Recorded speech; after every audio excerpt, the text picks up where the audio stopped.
संतुष्टि उनको कर दूं, समता का भाव धर के सबसे क्षमा कराऊं। त्यागूं आहार पानी और सद्विचार अवसर, टूटे नियम न कोई दृढ़ता हृदय मिलाऊं। शत्रु अगर कोई हो संतुष्ट उनको कर दूं, शत्रु अगर कोई हो संतुष्ट उनको कर दूं, समता का भाव धर के सबसे क्षमा कराऊं।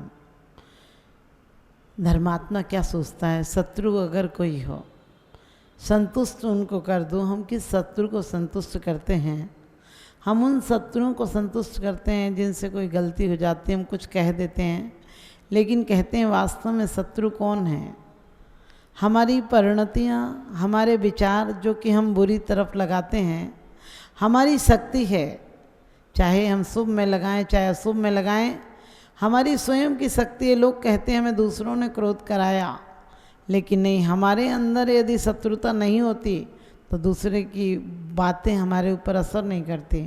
यदि हमारे यहाँ शत्रुता नहीं होती, हमारे अंदर शत्रुता नहीं होती, तो हमारे महापुरुषों पर कितने कितने संकट आए, दुष्ट लोगों ने उन्हें कितने कितने संकट दिए। लेकिन जब तक अंदर में शत्रुता नहीं हो तब तक किसी के प्रहार भी वरदान बन जाए करते हैं, किसी की गालियाँ भी गीत बन जाते हैं, किसी का झगड़ना भी आपके झंझट से छूटने का कारण बन जाता है।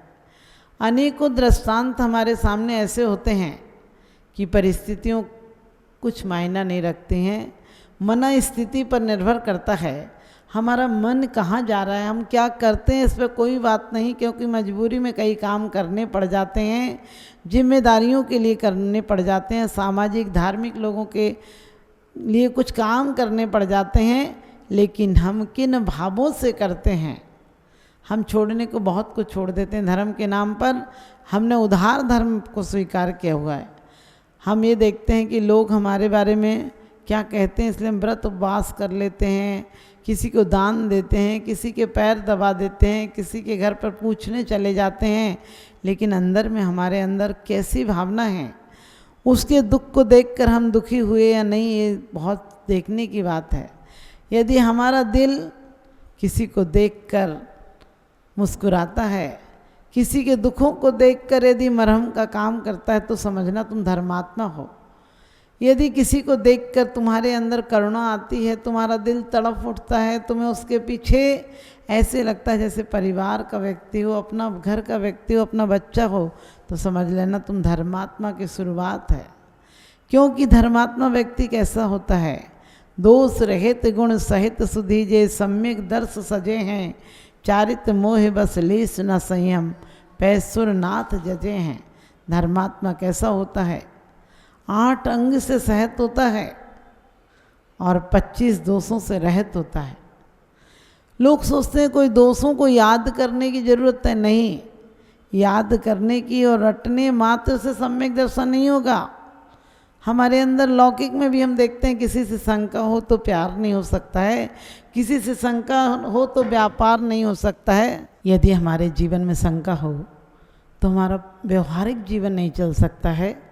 आपने देखा कभी कभी लोगों को डिप्रेशन की बीमारी होती है, शंका की तो होती है, दरवाज़ा लगाए, क्या पता लगाया कि नहीं, क्या पता ऐसा होगा कि नहीं, लाभ होगा कि नहीं। जो लोग ज़्यादा लोग सोचते हैं उनका कोई काम नहीं हो पाता है। इसलिए सम्यक दृष्टि व्यक्ति शंका नहीं करता है। किसमें शंका नहीं करता? लोगों पर नहीं, धर्म करके ये नहीं सोचता कि मिलेगा कि नहीं मिलेगा, सच्चा है या नहीं। वो तो जानता है कि जिनेंद्र देव अन्यथावादी नहीं होते हैं। जिनेंद्र देव का जो कुछ कहा हुआ है उन्होंने, वो सत्य ही होता है, क्योंकि वक्ता सत्य हो तो वाणी भी सत्य होती है, और जब वक्ता की वाणी हो तो आगम भी सत्य होता है। लेकिन आजकल का आदमी मन वाणी चलाता है, जिन वाणी नहीं होती उसकी मनमानी होती है, और मन वाणी होती है और मन मानी होती है। लेकिन हमारे आचार्यों ने कहा है कि यदि सम्यक दर्शन हमारे अंदर आ जाए तो हम मन वाणी नहीं चलाएंगे, हम जिन वाणी के अनुसार चलेंगे, जो मन वाणी के अनुसार चलते हैं, जो मन मानी के अनुसार चलते हैं, जो मन वाणी के अनुसार चलते हैं उनके झगड़े होते हैं, परिवार टूटते हैं, उन्हें जेल की सलाखों के पीछे जाना पड़ता है और यहाँ से मरने के बाद नरकों में सड़ना पड़ता है। लेकिन जो जिन वाणी के अनुसार चलते हैं उनका जीवन बदल जाया करता है। उनका जीवन ऐसा हो जाता है कि धरती पर रहते हुए देवताओं की तरह पूजते हैं। उनका नाम मरने के बाद भी धरती पर लिया जाता है और धरती पर नहीं लिया जाता है। उनका नाम, उनकी प्रशंसा स्वर्गों में हुई होती है। आप लोग यहाँ रूप को सुंदर बनाकर कितने दिन तक सुंदर बन पाओगे, कितनी प्रशंसा पाओगे? बड़ी अच्छी बात कही है कि भगवान का तो रूप ऐसा सुंदर होता है कि उपाधियों से रहित होता है, श्रृंगार से रहित होता है, अस्त्र शस्त्रों से रहित होता है। उनकी दिगंबर मुद्रा अंतरंग से सुंदर होती है। अंतरंग से जो दिगंबर होता है उसकी बाहर दिगंबर मुद्रा को देखकर भी लोग नतमस्तक हो जाते हैं। इसी प्रकार से हमारे जीवन में भी हमें सोचना है कि मनुष्य जन्म मिला है, इसे शंका में परिवार को नहीं तोड़ें, हम समाज को नहीं तोड़ें, हम देश को नहीं तोड़ें, राष्ट्र को नहीं तोड़ें। हम एक दूसरे पर लोगों पर शंका करते रहते हैं, लोगों को गिराने की बात सोचते हैं और कांक्षा नहीं करें। आपने देखा होगा पत्नी यदि दिन भर कुछ कुछ कहती है तो पति भी चिड़चिड़ा हो जाता है। वो मंगाती रहे, ये ला दो, वो ला दो, वो ला दो, तो पति कहता है यार घर में जाना ही बेकार है, जाओ, फरमाइशों की लिस्ट तैयार रहती है। प्रेम खत्म हो जाता ज़्यादा मांगने वाले का और मांगने वाले से संबंध खत्म हो जाते हैं। मांगने वाला हमारे नज़र में हे हो जाता है, फिर हम भगवान से क्यों आकांक्षा करते हैं और क्या करेंगे? बुद्धिहीन व्यक्ति मांगेगा भी तो क्या मांगेगा? घर मांगेगा, मकान मांगेगा, गाड़ी मांगेगा, लाड़ी मांगेगा, हाड़ी मांगेगा। क्या ये सब चीज़ें? सुंदर पत्नी भी आ जाए तो कितने दिन रहेगी? एक दिन वो जाएगी या तुम जाओगे। वो धन में वह नहीं मांगता है क्योंकि वो धन में इतना समय नहीं गुजारता है, आत्मा को धन्य बनाने में, अपना आत्म धन कमाने में गुजारता है। इस तो उपदेश में आचार्य कहते हैं कि तू सोचता है धन की बढ़वारी हो रही है, ब्याज बढ़ रहा है, लेकिन उस तरफ भी ध्यान दिया कर कि दिन दिन तेरी आयु कम हो रही है। आयु का धन तो तेरा कम हो रहा है, ब्याज का धन बढ़ा कर क्या करेगा? इसलिए सम्यक दृष्टि आकांक्षा भी नहीं करता है, किसी से गिलानी नहीं करता है, क्योंकि उसे पता है कि तन तो मल का पिटारा है, उत्पत्ति मल से होती है, रख रखाव मल से होता है, और जो निष्कासित यानी उत्पादन करता है वो भी गंदगी उत्पादन करता है। लेकिन इसमें एक ही विशेषता है कि यदि ये उत्पादन के द्वारा ऐसा ही शरीर रहे, लेकिन इसमें धर्म आ जाए, भेद विज्ञान आ जाए, विवेक आ जाए, बुद्धि आ जाए, और ये पहचान ले कि शरीर के स्वरूप को पहचान ले। हम शरीर के अंदर रहते हैं लेकिन ज़िंदगी में शरीर को नहीं पहचान पाते हैं। हमने इतनी भूल की है कि हमने शरीर को ही आत्मा समझ लिया है। आज हमने ड्रेस एड्रेसों को अपना समझ लिया है। मौत क्या बदलेगी? देश बदल देगी, एड्रेस बदल देगी, वेश बदल देगी, और क्या बदलेगी? आत्मा तो नहीं बदलती है, आत्मा तो वही रहती है। जिस प्रकार से माँ लड्डू बना दे या सूखी बूंदी खिला दे या फीकी बूंदी का रायता बना दे, इसी प्रकार से जो कुछ हमने करके आए थे, जो कुछ हमने बांधा था, जो हमने नाम गोत्र जैसा बांधा था, वैसा रूप मिलेगा। यदि सुंदर मिला है तो भी क्या फर्क पड़ता है? चित्र सबके एक से पेंटर अलग अलग हैं, जाना सभी को एक दिन सेंटर अलग अलग हैं। तो हमारे सेंटर भी क्या है? किसी का हिंदुस्तान है, पाकिस्तान है, बंगाल है, बिहार है, कोई देश है, कोई गांव है। इन चीज़ों में नहीं रमना है, हमें अपने गांव जाना है, अपने देश जाना है, अपने स्वदेश जाना है। और वो स्वदेश क्या है? जहाँ सिद्धों का देश है वही हमारा स्वदेश है, वहीं मिलकर शांति मिलती है। यहाँ संसार की शांति के लिए तो आचार्य कहते हैं कि कुतवाली दिन चार वही फिर खुरपा और जाली।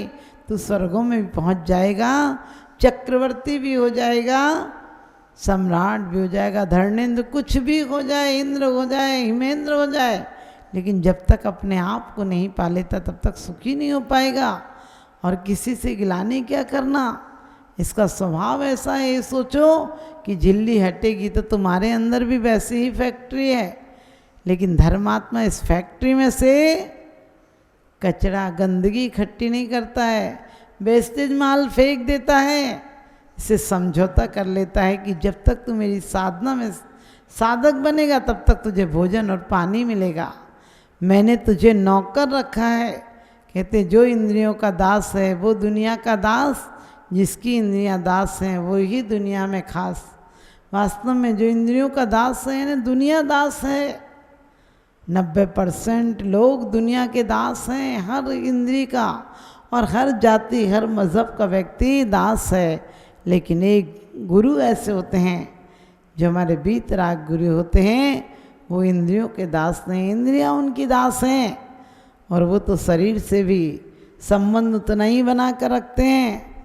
लोग पढ़ते भी हैं, दुर्जन दे स्वभाव बराबर मूर्ख प्रीत बढ़ावे, राचन जोग स्वरूप नया को बिरचन जोग सही है, यह तन पाए महातप कीजिए, या में सार यही है।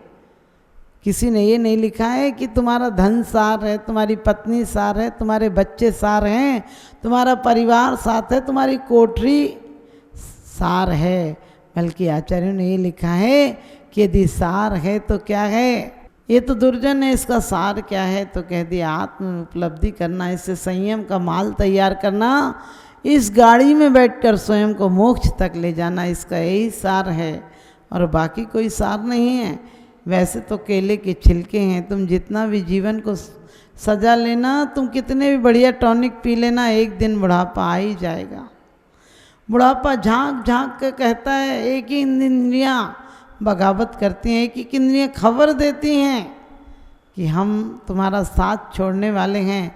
लेकिन ये नादान ऐसा है कि आखिरी दम तक इंद्रियों के पीछे पड़ा रहता है। इंद्रियों के पीछे पड़ने वाला मूर्ख होता है। इसलिए हमें इंद्रियों की तरफ ध्यान नहीं देना है। इस शरीर में रहते हुए इस अशुद्ध शरीर से भी शुद्ध माल तैयार हो सकता है। मन वचन काया से शुद्ध माल तैयार करेंगे। इन परिस्थितियों में अपनी स्थितियों को सुधारेंगे और विशुद्ध परिणति लाएंगे। आज तक जो हमने आर्त रौद्र परिणाम किए हैं उनको धर्म ध्यान और शुक्ल ध्यान में परिवर्तित करेंगे। परिणाम तो हमारे हाथ की बात है, परिस्थितियां हमारे हाथ की बात नहीं है।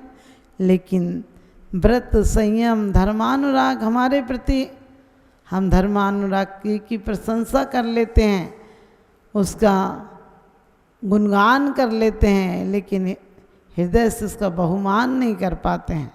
तो हम किसी भी धर्मात्मा को देखें, हमारे अंदर ऐसा भाव हो कि शरीर तो कैसा भी हो, किसी का हमें क्या करना, उसके गुणों को मेरा कोटि कोटि वंदन है।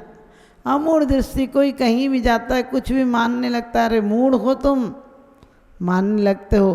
क्यों मानते हो? ये दुनिया के देवी देवता भी तुम्हारी तरह हैं, लेकिन तुम्हें मानना है तो महादेव को मानो, परम देव को मानो, बीतराग देव को मानो।